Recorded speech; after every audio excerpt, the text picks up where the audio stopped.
Well, hey there, you're on the internet, I have too much free time, and welcome to the Triple N Network, where all you newbie nib nerds can find all the news you'll need. Let's look at an ink today, shall we?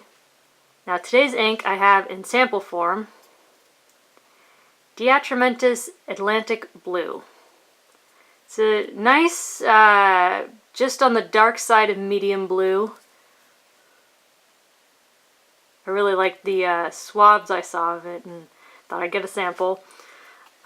They come in 35 milliliter bottles like this one. And all the tests were done in this Pilot MR, which is the European version of the Metropolitan. So even though it says medium on the nib, it's marketed as a fine. And it takes Standard International. Really love this pen. Anyways, let's look at the chromatography.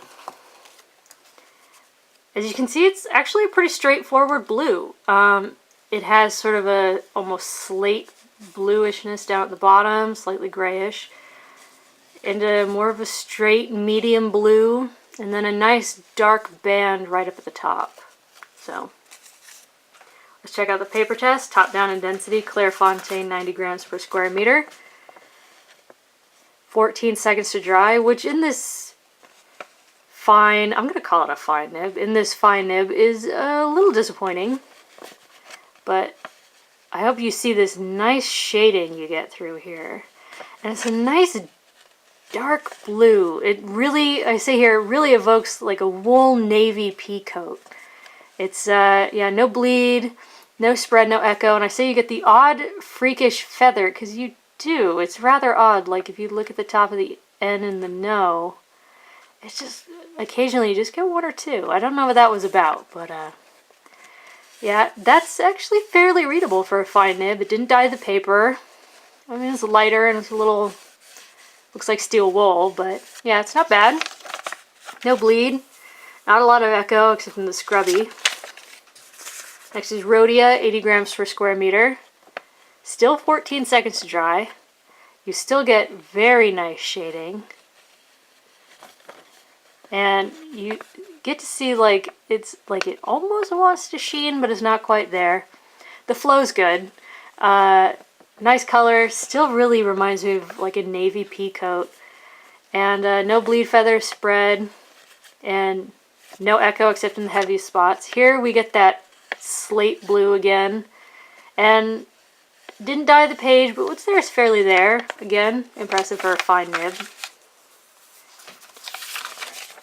Next is Tomoe River Paper.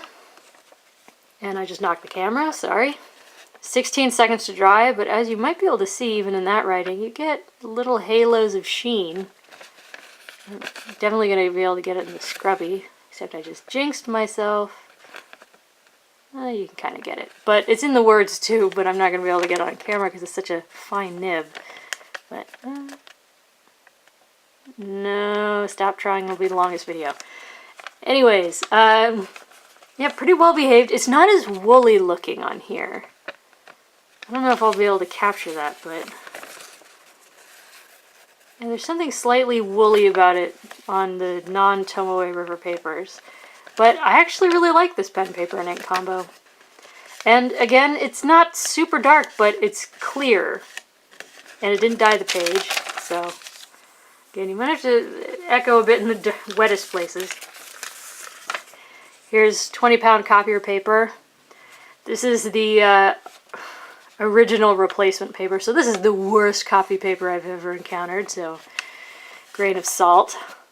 1.5 seconds to dry, and it exploded. Like, look at the difference in line width.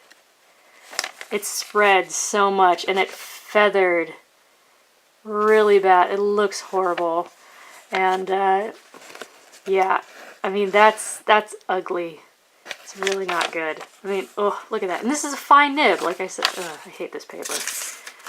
Anyways, Mead Notebook Paper, where it did really bad. It got flattened. It lightened, it exploded in feathers.